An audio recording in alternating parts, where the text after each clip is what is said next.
예, 안녕하십니까. 창원15 정규식 기자입니다. 국지간 핫 이슈가 아주 많았습니다. 예. 그중에서도 창원15에 실린 가장 뜨거운 소식 몇 가지 전해드리겠습니다. 먼저 미래 핵심 먹거리 우주항공산업 육성이라는 타이틀로 기사가 나왔는데요. 지난 5월 27일입니다. 경남 사천시 사천 제1반 산업단지에서 우주항공청이 개청을 했습니다. 이제 대한민국도 바야흐로 세계 5대 우주강국 대열에 우뚝 섰습니다. 그리고 지난 6월 18일에는 창원시의 홍남표 시장을 비롯해서 각 기관 단체장들이 여기 사천시 우주항공청을 방문했다는 소식인데요. 창원시가 미래 50년 먹거리 준비를 위해서 우주항공산업에도 빠르게 대처하고 있는 것으로 보입니다. 창원시장은 이 자리에서 윤영빈 우주항공청장을 면담했는데요. 이는 창원시와 사천시 우주항공청과의 연계를 위한 그리고 협업을 통해서 창원국가 산단 2.0과 첨단 제조산업, 미래 우주항공산업 전반에 걸친 협력을 모색하기 위한 자리였는데요. 창원은 이미 항공기 엔진 제작과 우주산업 선도기업인 하나에어로스페이스, 현대로템, 율곡, 예남테크, 그리고 기프코 전자항공 등 60여 개 관련 기업이 포진해 있어서 우주항공청과 창원시가 협력한다면 우주항공산업 발전의 핵심적 역할을 기대해 볼 수 있을 것이라고 말했습니다. 다음 소식입니다. 실질적 특례 담원, 특례시 지원에 관한 특별법 제정 필요이라는 타이틀의 기사가 보입니다. 창원시는 지난 2022년 1월 13일이었죠. 경기도에 있는 수원시와 용인시, 고양시와 더불어 특례시로 선택했습니다. 이 4개 특례시는 이후 끊임없이 법적 지위와 행정재정적 자치 권한을 위해서 중앙정부의 행정사무 이양을 요구해 왔는데요. 그러다 정작 2년이 지난 지금까지도 요연한 상태입니다. 그러다가 2023년 4월 25일 특례시 지원에 관한 특별법이 국회에서 발의됐습니다. 여기 아주 큰 기대를 하고 있는데요. 이 특례시 특별법은 특례시 권한 등 20개 조항을 담고 있는데요. 그러나 아직 이 특별법이 제정되기까지는 상당히 많은 시일이 걸릴 것으로 보입니다. 이에 4개 특례시는 지난 6월 13일 날 경기도 용인 특례시에서 특례시 시장 협의회를 열고 특례시 지원 특별 재정에 관한 특례시 의견이 반영돼야 한다는 한 목소리를 냈습니다. 특히 이 자리에서 홍남표 시장은 기획 권한 이양과 특례시 도시 규모를 고려한 재정 지원이 특별법에 반영될 수 있게 힘을 모아야 한다고 강조했습니다. 그래서 이 내용을 좀 찾아봤습니다. 이게 어떤 내용이 지금 창원시에 이양이 되었고 아직 이양이 안 되었고 특별법을 통해서 또 어떤 내용이 또 이양될지에 대해서 찾아봤는데요. 우선 먼저 이양된 내용부터 먼저 살펴보면요. 12개 항목이 있습니다. 먼저 산지 전용 허가, 그리고 환경 개선 부담금 부과 징수, 지방건설 기술심의위원회 구성 및 운영, 물류단지 개발 및 운영, 지방관리 무역항 항만시설 개발 및 운영, 지방관리 무역항 항만구역 안에서의 공유 수면 관리, 이 6개는 각각 법제화가 완료되어서 창원특례시에 지금 이양되어 있는 상황입니다. 자, 그리고 얼마 전 일입니다. 불과 비영리 민간단체 등록 및 말소, 그리고 이제 관광특구 지정 및 평가, 신기술 창업 직접 지역 지정 및 협의, 이 3건 같은 경우는 각각 개별법을 통해서 오래되면 작년, 그리고 최근에는 올해부터 지금 특례시의 권한이 이양되어 있는 그런 상황입니다. 그리고 아직까지 이양이 안 된 내용들도 있는데요.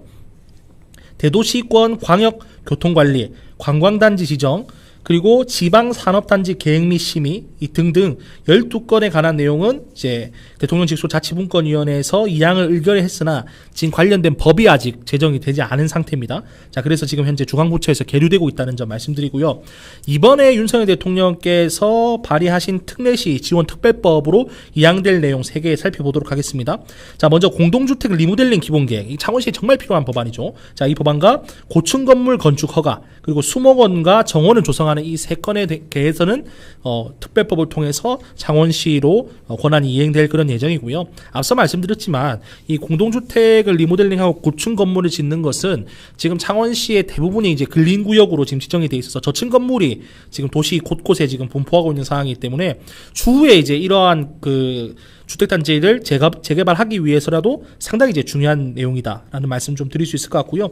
그리고 수목원과 정원, 지금 가까이는 이제 울산에 있는 태화강 그 국가정원 같은 경우에도 이제 울산시 차원에서 정원을 조성해서 국가정원으로 이제 승격된 그런 사례인데요. 만약에 이런 것들도 이제 앞으로 창원시에 이양된다라고 하면은 저희 창원시도 뭐 순천이나 뭐 울산 같은 그런 국가정원을 만들어 보는 것도 기대할 수 있을 것 같습니다. 다음 소식 전해드리겠습니다. 진해 공공임대 지식산업센터 입주기업 찾는다라는 타이틀의 경제면 소식입니다. 진해구 여자동에 첨단 산업단지, 산업연구단지입니다. 이게 지금 옛 육군대학 부지인데요. 공용 면적을 축소해서 입주기업 부담을 완화한 지식산업센터가 입주기업을 찾는다는 소식입니다. 입주기업은 비즈니스를 지원하기 위해서 공용 회의실이나 뭐 컨벤션홀, 그리고 아이디어 랩, 오픈 스튜디오, 또 공용 주차장, 공용 면적이 차지하는 비율이 상당히 원래 컸었습니다. 그래서 기업이 입주하기 위해서는 이 공용 면적의 부담을 안고 입주하는 그런 기업이 많다 보니까 상당히 입주하기 전에 상당히 많은 부담을 안고 입주를 했었죠. 그런데 이번에 진해구 지식산업센터는 이런 공용 면적 산적에서 뺨으로써 입주를 희망하는 기업이 부담을 크게 줄여준 그런 케이스인데요. 창원시는 첨단 산업연구단지를 기술혁신 창업벤처기업의 랜드마크로 육성한다는 계획으로 초기에 자금이 부족한 중소기업을 대상으로 저렴한 임대료를 받아서 기업의 이전과 창업을 촉진하고 비즈니스 네트워크를 구축하는 데 초점을 두고 있습니다. 그리고 이 산업단지가 본격 가동되면은 창원에 현재 있는 한국재료연구원이나 중소조선연구원, 국방과학연구소, 부설 해양기술연구원이 입주할 예정이라고 합니다. 예, 다음 소식입니다. 이제 항만물류 산업에도 새로운 바람이 불고 있습니다. 바로 4차 산업혁명 기술이 접목된 그런 내용인데요. 그 대표적인 예로 인천공항 배후단지의 CJ 대한통운은 현재 140대 로봇들이 물류 작업을 하는 로봇 데이터 기반의 최첨단 기술을 접목하고 있습니다. 지난 4월 개항한 부산항 신항 서컨테이너 부두는 지금 현재 무인 원격 컨테이너 크레인과 자동 이송 장비를 도입해서 완전 자동화 항만으로 운영되고 있는데요. 서컨테이너 부두를 비롯해서 진해 신항도 이 같은 방식으로 건설 운영 예정이라 합니다. 따라서 여기에 필요한 인력을 모집한다는 소식입니다. 지역의 청년 구직난을 조금 덜 수 있는 반가운 소식인데요.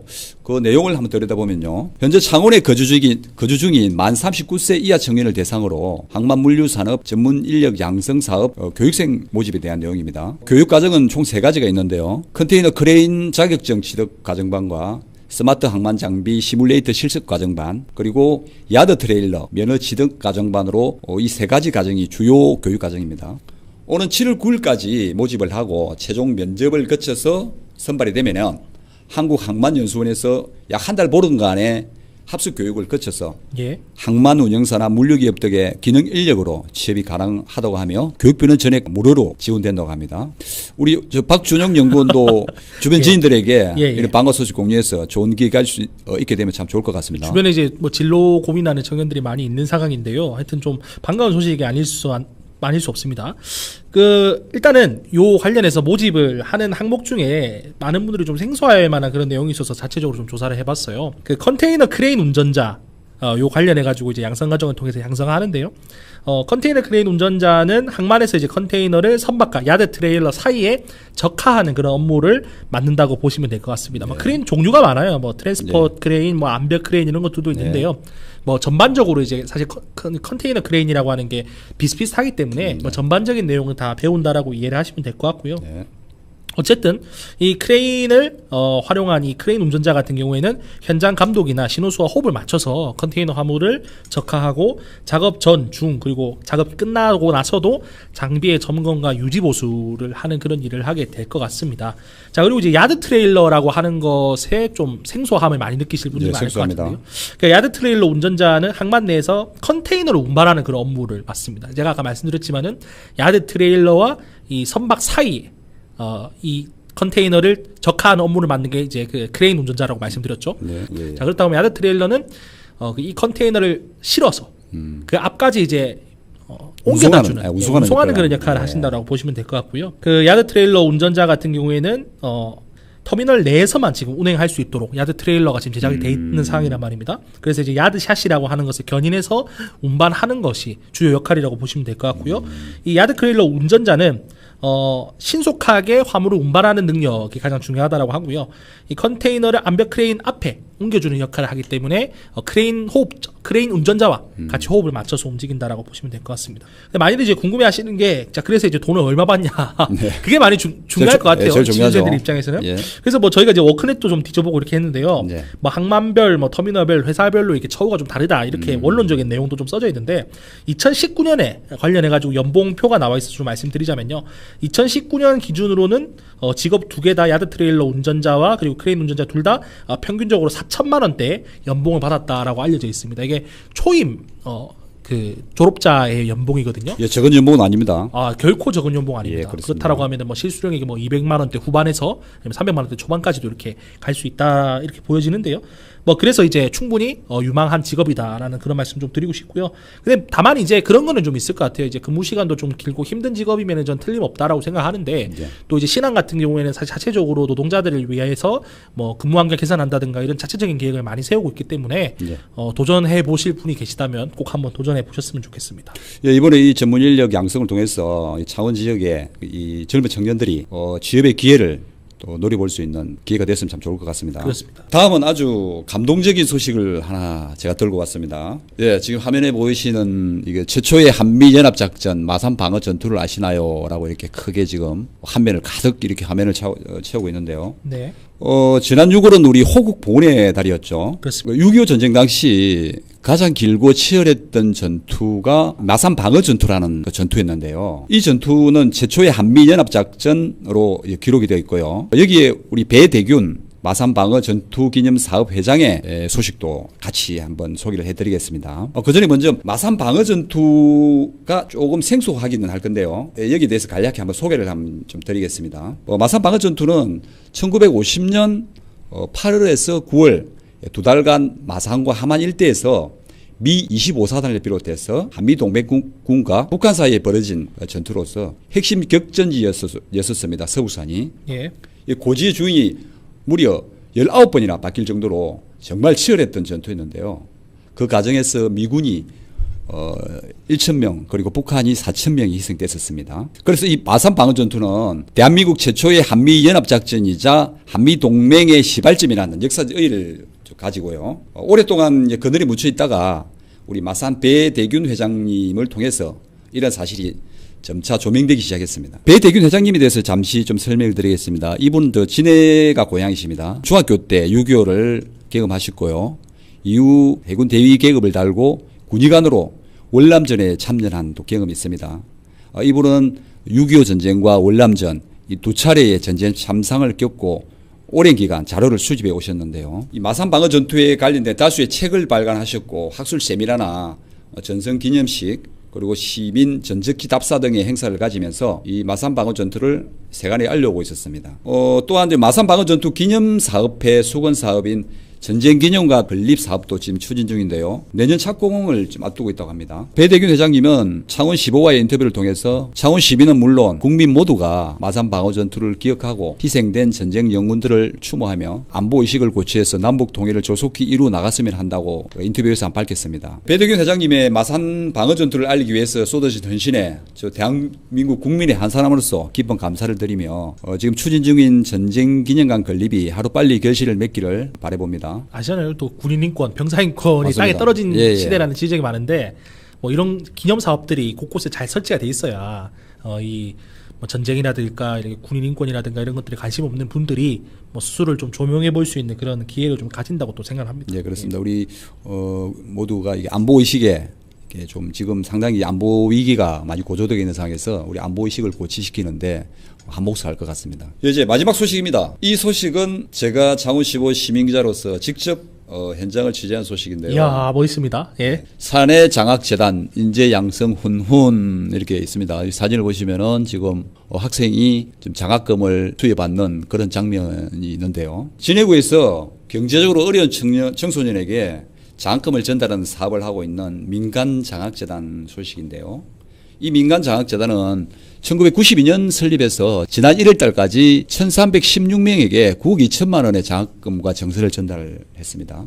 그래서 30년 동안 진해 지역 학생들에게 정말 큰 힘이 되어오고 있습니다. 지금 여기 현 대표로 계시는 홍윤건 이사장님은 초대 이사장인 홍봉식 이사장의 자제분 되십니다. 아, 예. 예. 그래서 이분이 부친의 유지를 이어받아서 2대째 지금 재단을 운영하고 있는데요. 초대 이제 이사장이신 홍봉식 이사님께서 오랜 기간 사업을 이어오시면서 기금을 마련하기 위해서 본인이 하고 계시는 사업의 수익금을 이렇게 순수 자기 사업의 사업 자금이죠. 이 자금을 기금을 마련해서 기금을 지금까지 운영해 왔다고 합니다. 이렇게 장학금과 장학정서를 뭐 수여한 것도 있지만 또 이 사회자랑재단이 진해 청소년 수련관의 학생 동아리 활동도 지금 지원하고 있습니다. 맞습니다. 예. 예, 여기서 50명의 청소년들과 같이 지역 봉사 활동에 참여하고 있다는 소식도 전해드렸습니다. 전에 이게 후원을 받아서 지금 기금을 마련하고 있는데요. 예. 지난 5월 아주 반가운 소식을 접했다고 합니다. 네네. 지역 기업인 주식회사 민테크의 홍영진 대표로부터 어머니 유산 5천만 원을 기탁받아가지고 네. 모친의 이름을 딴 박영선 장학금을 기금을 마련했다는 그 감동적인 소식을 제가 감동적이네. 들을 수 있었는데요. 이상 제가 창원 15에서 준비한 소식은 여기까지입니다. 지금까지 저는 정규식 기자였습니다. 감사합니다. 네, 이번 시간에는요, 창원시에서 새롭게 개소한 청년 문화예술 복합 공간입니다. 스펀지파크와 맘 커뮤니티 센터에 대해서 알아보려고 합니다.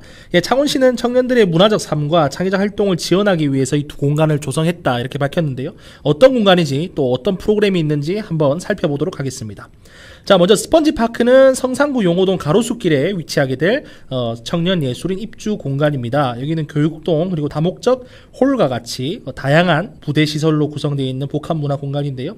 이름처럼 청년들의 다양한 문화예술 활동을 지원하고 지역계 문화적 에너지를 방출하는 그런 역할을 하고자 조성이 되었습니다.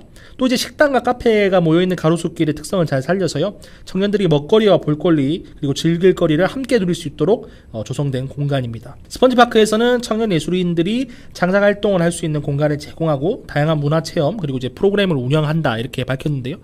대표적으로 사실 이 소식은 개소식도 소식이다 보니까 실제 스펀지파크에 가서는 또 안 하는 활동도 있을 수 있을 것 같아요. 그런데 이제 여기 입주한 청년 예술인들이 주로 진행했던 활동들 같은 경우에는 나만의 향수 만들기, 릴스 챌린지 안무 배우기, 그리고 젤 캔들 홀더 만들기, 펀칭 니들 거울 만들기 등 공방 클래스 같은 것도 이때 열렸다고 하고요.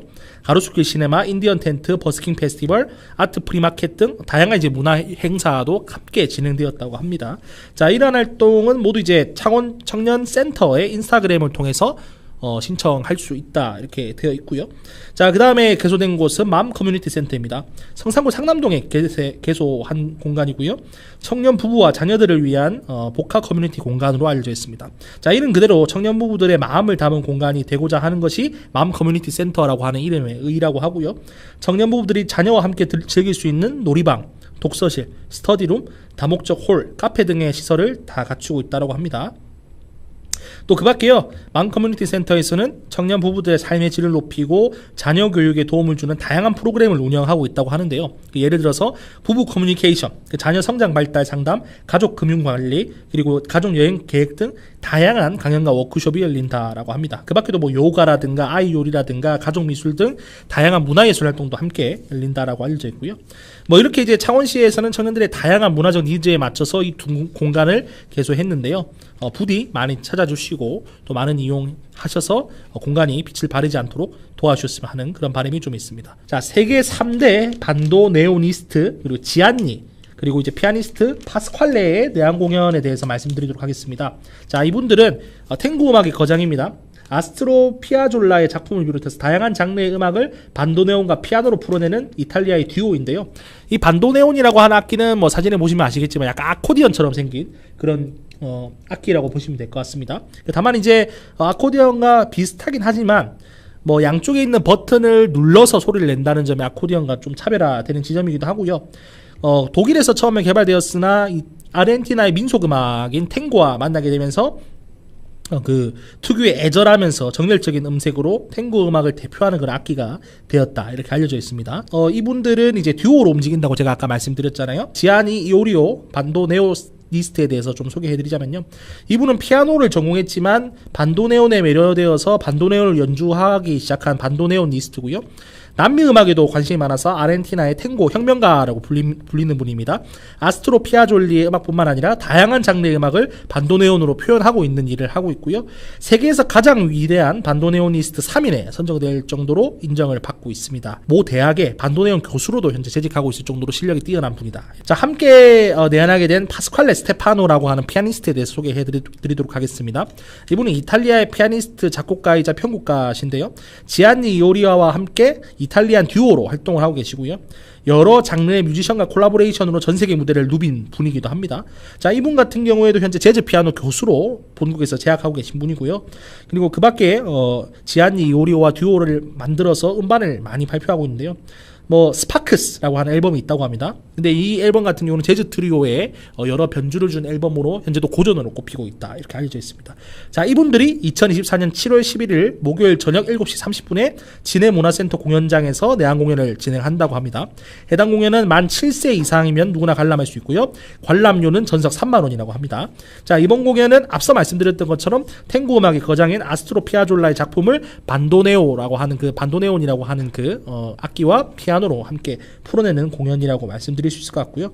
이 두 분은 무대 위의 다양한 퍼포먼스에 좀 능한 분이라고 합니다. 자, 그래서 즉흥 연주를 관람하시고 싶은 분께서는 해당 공연에 예매를 해주시면 감사드리겠고요. 보니까 아직도 예매할 수 있는 것으로 그렇게 돼 있더라고요. 그래서 예매하시면 좋을 것 같고, 뭐 오늘 이제 15일기에 뭐 두 꼭지가 이제 등장하는 것 같은데요. 호국 보훈의 달이잖아요, 6월이. 네. 물론 이제 지금 7월이 됐습니다만, 뭐 그래도 이제 호국 보훈의 그 정시는 사실 이제 7월이든 8월이든 뭐 그게 중요한 건 아니지 않습니까? 그렇습니다. 그래서 뭐 충분히 호국 보훈 영령들을 위해서 고민해 주시는 시간 가지셨으면 좋겠고, 요즘 이제 병사 인권이 땅에 떨어졌다 네. 이런 이야기 나오는 것도 사실 비슷한 맥락이라고 생각해요.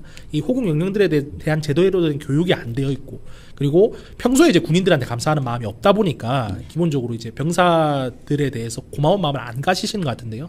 그러지 마시고 가까이 있는 호국 영령 기념관부터 방문하시고, 그리고 이제 현재 나라를 지키고 계시는 우리 장병들, 그 병사들의 노고에 대해서 한번 고민해 할 수 있는 그런 시간을 한번 가져주셨으면 하는 바람이 있습니다. 예. 예. 지금은 오히려 그런 뭐 의식이 더 많이 요구되는 시대인 것 같습니다.